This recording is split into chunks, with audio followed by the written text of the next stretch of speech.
Salam dostlar, xoş gördük bir daha.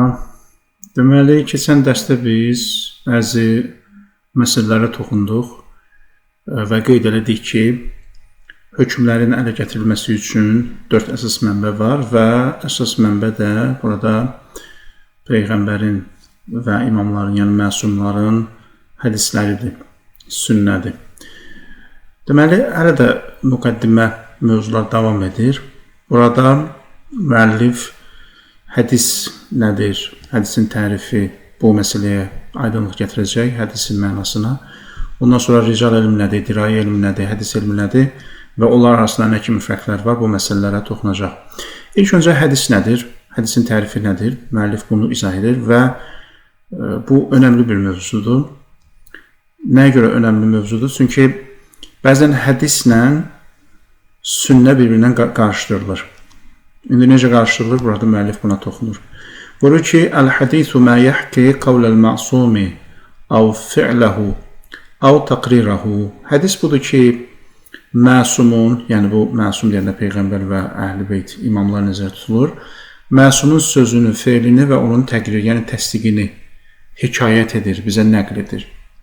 Deməli, hədis nədir? Hədis o kəlamdır ki, o kəlam bizə məsumun sözünü, feilini və təsdiqini hekayət edir. Məsələn, bir nəfər Zürarə adlı bir şəxs gəlir bir söz deyir və o sözündə bunu bildirir ki, məsum belə dedi, məsum belə etdi, məsum filan hadisəni təsdiqlədi. Baxın, o Zürarənin dediyi söz, Zürarənin hekayət elədiyi şey nədir? Hədisdir. Sonra müəllif buyurur ki, وَقَدْ يُعَرَّفُ الْحَدِيث بِأَنَّهُ قَوْلُ الْمَعْصُومِ أَوْ فِعْلُهُ أَوْ تَقْرِيرُهُ. Bəzən belə tərif verirlər hədisə ki, o məsumun sözüdür, məsumun feilidir, məsumun izahıdır və ya təsdiqidir. أَوْ يُعَرَّفُ بِأَنَّهُ قَوْلُ الْمَعْصُومِ أَوْ حِكَايَةُ قَوْلِهِ أَوْ فِعْلِهِ أَوْ تَقْرِيرِهِ. Bəzən isə daha ümumi bir tərif verirlər. Yəni, həm məsumun sözü və həmçinin məsumun sözünü, feilini və təsdiqini hekayət edən kəlam. Yəni, burada iki dənə kəlam var. Bir məsumun öz kəlamı, bir də məsumun kəlamını, feilini və təsdiqini hekayət edən kəlam. Yəni, Zürarənin kəlamı, məsələn, ravinin kəlamı. Bəziləri daha geniş izah veriblər buna. Nəyə görə? Liyədxulə bu, ərəbcə oxuyan dostlar üçün deyirəm bunu. Bunu iki cür oxuya bilərik. Liyədxulə, liyudxilə. لِيَدْخُلَ فِيهِ أَصْلُ الْكَلَامِ الْمَسْمُعِ عَنِ الْمَعْصُومِ. Əgər bu cür oxusaq, mənası belə olacaq. Məsumdan eşidilən sözün özünün bura daxil olması üçün, tərifə daxil olması üçün لِيُدْخِلَ oxusaq, لِيُدْخِلَ فِيهِ أَصْلَ الْكَلَامِ, yəni tərif daxil edir məsumun özünü. Hər iki versiyanda oxuya bilərsiniz. لِيَدْخُلَ, mən bu versiyanı seçirəm. لِيَدْخُلَ فِيهِ أَصْلُ الْكَلَامِ. Nəyə görə bu tərif qeyd olunur? Çünki burada məsumun öz sözünü də bura daxil olması üçün bu tərif seçilir. Müəllif baxın 3 dənə tərif qeyd elədi. Sonra buyurur ki, وَالصَّوَابُ الْأَوَّلِ. Birinci tərif doğrudur. Yəni, hansı tərif? مَا يَحْكِ قَوْلَ الْمَعْصُومِ أَوْ فِعْلَهُ أَوْ تَقْرِيرَهُ. O tərif ki, orada qeyd olunur ki, hədis o kəlama deyilir ki, məsumun sözünü, feilini və onun təsdiqini hekayət eləsin, nəql eləsin. İndi müəllif izah gətirir. Yəni, niyə biz birinci tərifi seçdik? Niyə birinci tərif doğrudur? Digər iki tərif yanlışdır. Buyur ki, فَإِنَّ الْحَدِيثِ يَتَّصِفُ بِالصَّحِيحِ وَغَيْرِ الصَّحِيحِ. Çünki hədis səhih və qeyri-səhih olmaqla vəsf olunur. Yəni, biz hansısa bir hədislə qarşılaşanda bəzən deyirik bu hədis səhihdir, bəzən deyirik bu hədis səhih deyil. Əgər bir kəlam səhih və qeyri-səhih olmaqla vəsf olunursa, deməli, bu məsumun öz sözü ola bilməz. Niyə? Çünki məsumun öz sözü hər zaman düzdür. Məsumun feili hər zaman düzdür. Peyğəmbərin və imamların nəyisə hansısa bir hadisəni, feili, nə bilim bir şeyi, sözü təsdiqləməsi, bu hər zaman düzdür, hüccətdir, bizim üçün dəlildir. Deməli, biz məsumun öz sözünü, öz feilini səhih və qeyri-səhih olmaqla biz vəsf edə bilmərik. Biz nəyi səhih və qeyri-səhih olmaqla vəsf edərik? Məsuma nisbət verilən sözü, məsumun adından deyilən kəlamı. Deməli, birinci tərif düzdür. Birinci tərif nədir? Birinci tərifdir ki, hədis o şeydir ki, o kəlamdır ki, o kəlamda məsumun adından nəsə nəql olunur, nəsə rəvayət olunur. Bəli. Və həzə şə'nul haki əlləzi ləhu vaqi'un yəhkihi. Bu, haki, yəni hekayət edənin vəziyyəti budur. Durumu, vəziyyəti budur ki, ortada bir reallıq var və o reallığı neynir? Hekayət edir. فَإِنْ طَابَقَهُ فَهُوَ الصَّحِيحِ وَإِنْ خَالَفَهُ فَهُوَ غَيْرُ الصَّحِيحِ.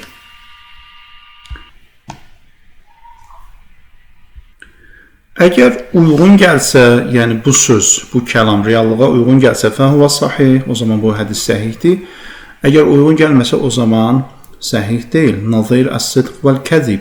Eyni ilə bu yalan və doğru kimidir. Əlləzi huwa vasfun lil cüməlil hakiyyəti anil xaric. Necə ki, kimsə gəlib bir söz deyir. Deyir ki, məsələn, filan gün filan hadisə baş verdi. Baxın, bu hadisənin özü deyil.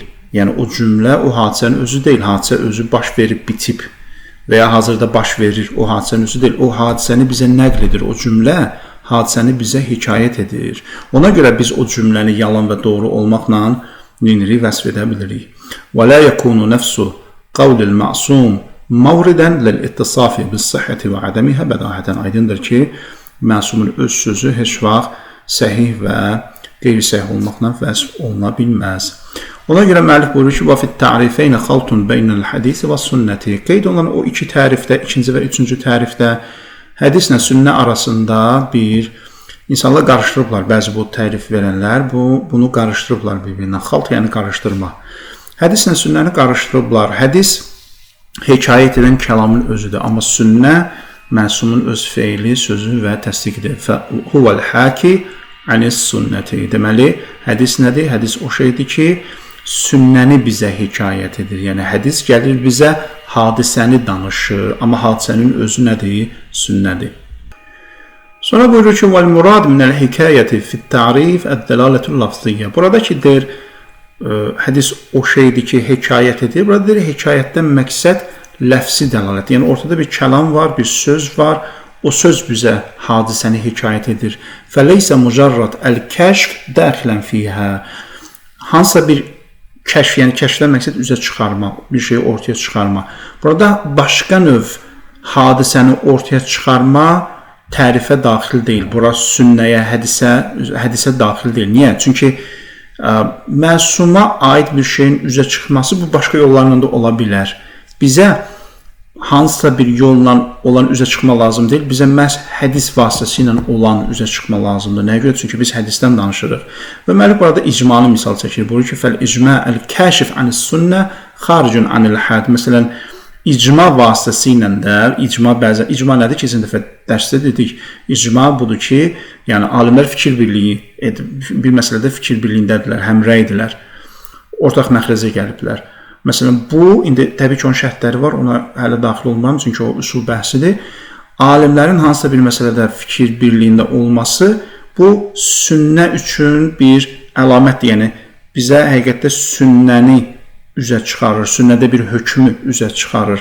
Amma deyir, bu tərifdən kənardır, xaricun anil-həd, tərifdən xaricdir, tərifə daxil deyil. Niyə? Çünki biz hədis deyəndə bu qəbil olan üzə çıxarmanı nəzərdə tutmuruq. Biz hədis deyəndə məqsəd nədir? Məqsəd kəlam və söz vasitəsilə olan nədir? Üzə çıxarmadır. Ona görə hədisdə şərt nədir? Kəlamın olmasıdır. Sonra gəldik nəyə? Tə'rifu ilmil hədis, ilmil dirayə, ilmil rical. Hədis sözünün termi mənası aydın olandan sonra gəldik hədis elmi, dirayə elmi və rical elmi. Bunların tərifləri, elm olaraq tərifi nədir bunlara? Buyurur ki, ilmul hədis bi mənahul xas. Xüsusi mənada hədis elmi ilmun yəbhəsu an kulli hədisin bi infiradihi mətnən və sənədən. Hədis elmi odur ki, hədisi təklikdə, baxın, binfiradi, yəni hədisi təklikdə mətn və sənəd etibarilə araşdırır. Yəni, ortada bir hədis var, o hədisin sənədini araşdırır, o hədisin mətnini araşdırır, o hədisin mətn və sənədinə aid müəyyən qaydaları qeyd edir, o qaydalar əsasında hökm çıxarır, bir yekun nəticəyə varır. Buna deyirlər hədis elmi. Amma ilmud dirayə ilmun yəbhəsə anil məsailil kulliyyə. Dirayə elmində isə ümumi məsələlər, ümumi hökmlər araşdırılır. Əlləti ləhə dəxlun fi qabulil xəbəri və raddihi və ləv sinxən və şə'nən. Hansı ki, bu ümumi məsələlər hədisin, burada xəbərlə hədis bəzən sinonim kimi işlənir. Yəni, xəbərin və ya hədisin qəbulunda və ya inkarında. Baxın, qəbulunda və inkarında deyilir. Niyə? Çünki burada söhbət hədisdən gedir. Hədis, yəni, məsuma nisbət verilən kəlam. Məsumun haqqında və onun sözü, feyli haqqında rəvayət olunan kəlam. Deməli, bu ümumi məsələlərin xəbərin, yəni hədisin istər qəbulunda, istər rəddində. Çünki önümüzdə bir hədis varsa, o hədis şərtlər uyğunsa qəbul edəcək, əgər şərtlər uyğun deyilsə, o zaman necə rədd edəcək. Dirayə elmi bu şərtlər barədə bizə məlumat verir, bizə öyrədir ki, bu şərtlər nədir ki, biz o şərtlər əsasında hansısa bir hədisi qəbul edə bilərik və ya inkar edə bilərik. Vələv sinxən və şə'nən, hansı ki, sinx yəni uyğunluq, hansı ki, o hədisin istər qəbulunda, istərsə inkarında bəzi məsələlər var ki, hədislə uyğundur, hədisin qəbul və ya inkarı ilə uyğundur. O məsələlər hamısı dirayə elmində müzakirə olunur. İndi müəllif 3-cü tərifə keçək. İlmü rical elmi nədir? İlmun yəbhəsu ən əhvali ahadi ruvat-ı sənət mimmən ləhu dəxlun fi qabulil xəbər əv raddihi kəzəlik. Rical elminə gəldikdə isə o, baxın, ruvat, yəni ravilər, ahad, yəni tək-tək, əhval, yəni hal. Sənəddəki ravilərin tək-tək halını araşdırır. Baxın, sənəddəki, məsələn, hədis var, hədis tutalım 3-4 nəfərdən rəvayət olunur. Adətən hədislər 3-4, bəzən 5 nəfərdən rəvayət olunur. Hədisin sənədində tutalım 3 nəfərin, 4 nəfərin adı keçir. Rical elmi gəlir, o sənədin, hədisin sənədində keçən şəxslərin, ravilərin tək-tək neynir? Əhvalında, onun bioqrafiyasını araşdırır. Bioqrafiyası haqqında bizə məlumat verir. Mimmə ləhu dəxlun fi qabulil xəbər əv raddihi. Bəli, burada önəmli olan nədir? Önəmli olan budur ki, bu məlumatlar hədisin qəbul və ya inkarında bizə köməkçi olsun. Yəni, biz onun haqqında hədisin qəbul və inkarı ilə əlaqəsi olmayan məlumatları burada araşdırmırıq. Çünki bəzi məlumatlar var ki, şəxs haqqında hədislə, onun qəbulu ilə, hədisin qəbulu ilə və ya inkarı ilə heç bir əlaqəsi yoxdur. O məlumatlar bizə lazım deyil. Onlar tarixi məlumatlar ola bilər, onlar mənim şəxsin öz həyatı ilə əlaqəli olan məlumatlar ola bilər ki, bizə ümumiyyətlə lazım deyil. Bizə lazım olan budur ki, Rical kitabında biz hədisin qəbul və inkarı ilə əlaqəsi olan, ona kömək edən məlumatları neynəyək? Araşdıraq. Məsələn, əl-bəhsu an müfadil xəbəril fulani və həllu qəraibə əlfazihi və ənəhu həl huvə mu'tabarun sənədin əmlə. İndi misallar çəkir. Məsələn, bir hədis gəlib, onun məzmunu, sonra onun mətnində keçən kəlmələr, düyünlü kəlmələr, qapalı kəlmələr, qəribə kəlmələr, sonra bu, məsələn, mətin, sənəd və sənəd etibarilə mötəbərdir yoxsa yox.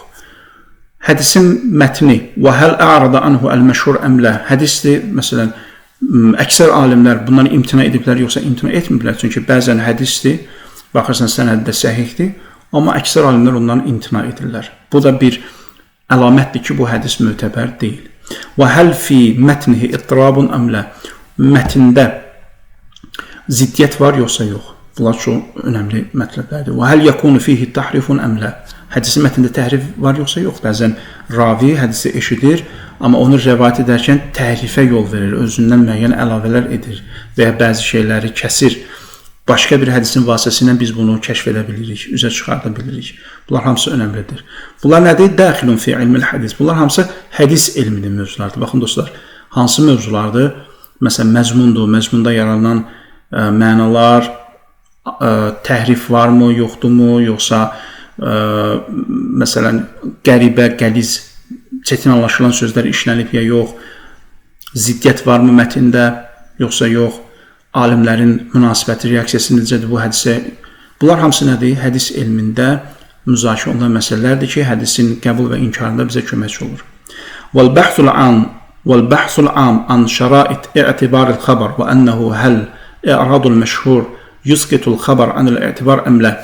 Digər bir məsələ dirayə elminə hansı mövzular daxildir? Məsələn, əl-bəhsul am an şərait i'tibaril xəbər. Hansısa bir xəbərin, yəni hədisin mötəbər olması üçün ümumi şəraitlər, Bunlar nədir? Bunlar haqqında olan müzakirə.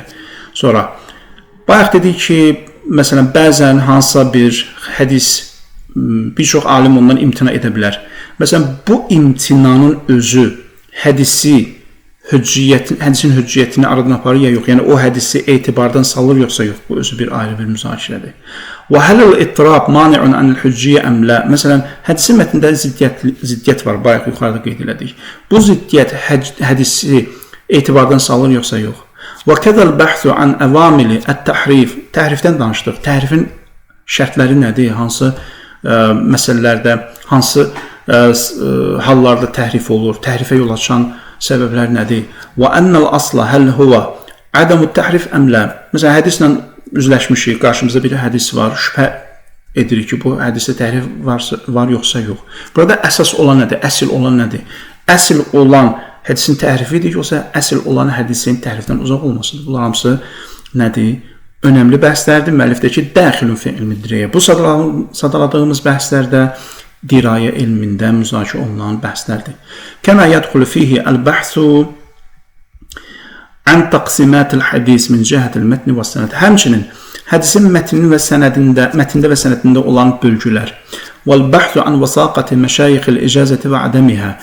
Məşayixil icazə nədir? Məsələn, bəzi şeyxlər var ki, onlar tələbələrinə hədis rəvayət etmək üçün icazə verirlər. Bunlar məşayix adlanırlar. Məşayixul icazə verən şeyxlər.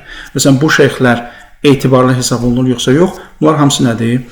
Dirayə elmində müzakirə olunan mövzulardır. Vəl-bəhsu an vəsaqəti Muhammed ibn Sinan əv da'fi Ali ibn Əbi Həmzə və əmsalihimə alə uhdəti ilmi rical. Amma rical elminədən bəhs edir. Rical elmi artıq konkret şəxslərdən bəhs edir. Baxın, Muhammed ibn Sinan bu şəxs etibarlıdır yoxsa yox? Bu siqədir, yəni etibarlı şəxsdir yoxsa zəif şəxsdir?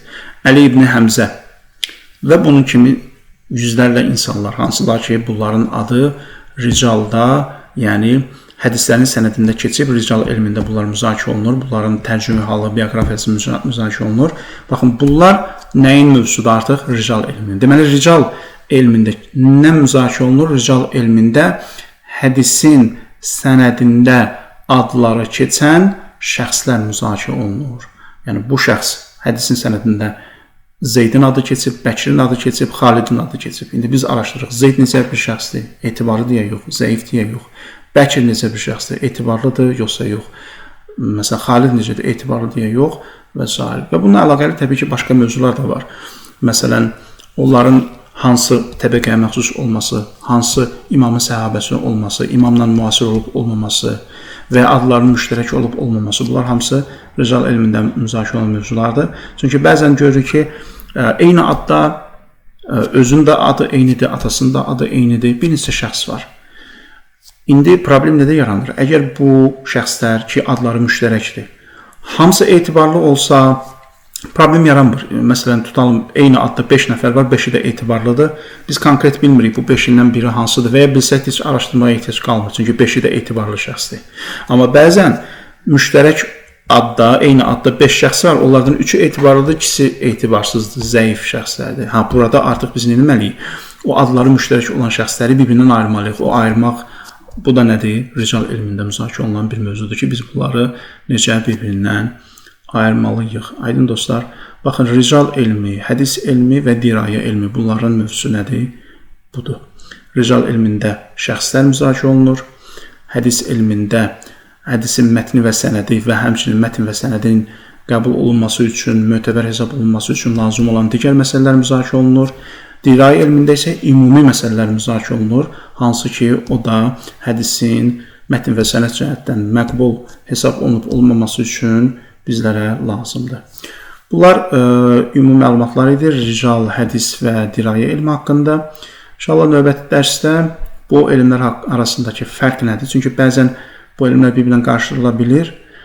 Hər üç, məsələn, elmdə hədisin sənədi ilə məşğul olur, amma hansı cəhətdən məşğul olur? Və hədis elmi ilə dirayə elmi də nəticədə hədisin mətni ilə də məşğul olur, amma hansı cəhətdən? Bunlar arasında fərq nədir? Hədis elmi hansı cəhətdən mətnlə məşğul olur? Dirayə elmi hansı cəhətdən mətnlə məşğul olur? Və ya hədis elmi hansı cəhətdən sənədlə məşğul olur? rical elmi hansı cəhətdən sənətlə məşğul olur? Bunlar arasında müəyyən fərqlər var ki, biz o fərqlər əsasında bu elmləri bir-birindən ayırıq. İnşallah bu növbəti dərsdə həll edirik.